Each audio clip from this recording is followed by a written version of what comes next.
Burn the chair!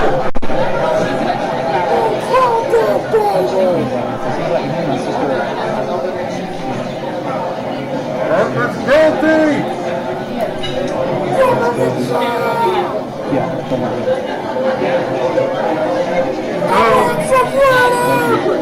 Down with Hartman!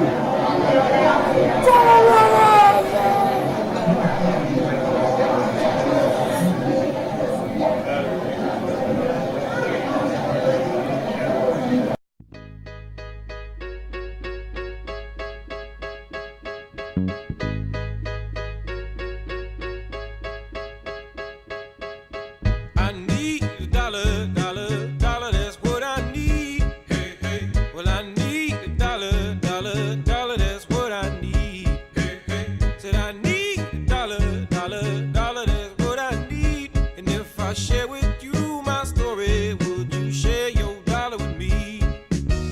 Bad times are coming and I reap what I done sowed. Hey, hey.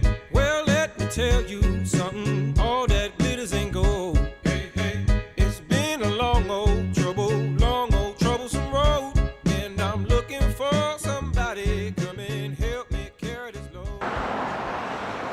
Imagine a crowd of 7,000 people flooding into a courthouse much like this one to see the verdict that befalls Bruno Richard Hartman, accused of kidnapping and causing the death of Charles Lindbergh Jr., infant son of famed aviator and American hero Charles Lindbergh.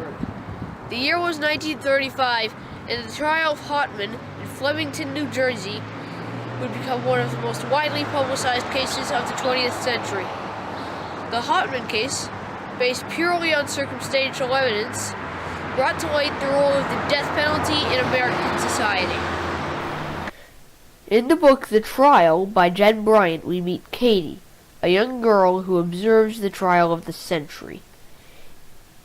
Katie wonders what it would be like to be Bruno Richard Hartman, a poor husband and father of German descent, in a time when the U.S. had fought one war with Germany and was about to fight another. In this time, Germans were treated very poorly in society. Hartman was unable to pay for his own lawyers, so William Randolph Hearst, a newspaper millionaire, provided one for him. Hearst only cared about making money off of this case, so he hired a poor-quality lawyer known as Death House Riley, because he had not won a murder case in years, and was widely rumored to be an alcoholic who didn't care about his clients. Katie observed a trial in which the defense was poor and evidence was circumstantial. Is that fair when a man's life is on the line? But that was nearly 100 years ago. If Katie had witnessed the death penalty case today, would she have seen anything different? Many of the issues Katie observed in the Hartman trial are still problems today.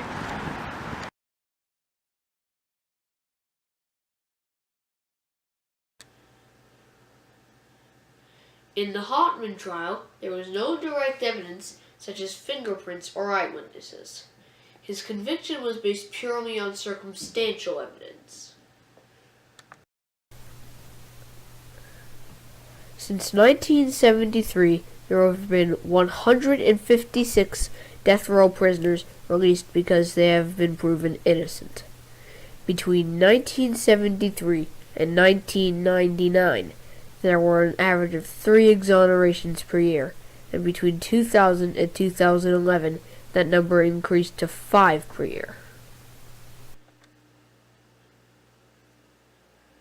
Could Bruno Richard Hartman be proven innocent today? We just don't know. One of the reasons Hartman was sentenced to death was bias. Hartman was a German immigrant, a group that was treated poorly in those days. Germans are no longer discriminated against, but other minorities are still mistreated. In fact, minorities make up the bulk of death row inmates today. According to the Death Penalty Information Center, In 96% of states studied, there was a pattern of racial discrimination in death penalty cases. This chart shows that black defendants are executed at 2.5 times their population, while 3/4 of murder victims in death penalty cases are white. Although the black population in America is only 14% compared to the 75% white, there are an equal number of black and white death row inmates. According to the American Civil Liberties Union, since 2002, 178 black defendants have been executed for murders of white people, and only 12 white people have been executed in cases where the victim was black.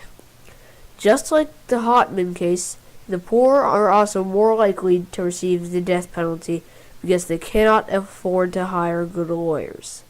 None of this seems fair.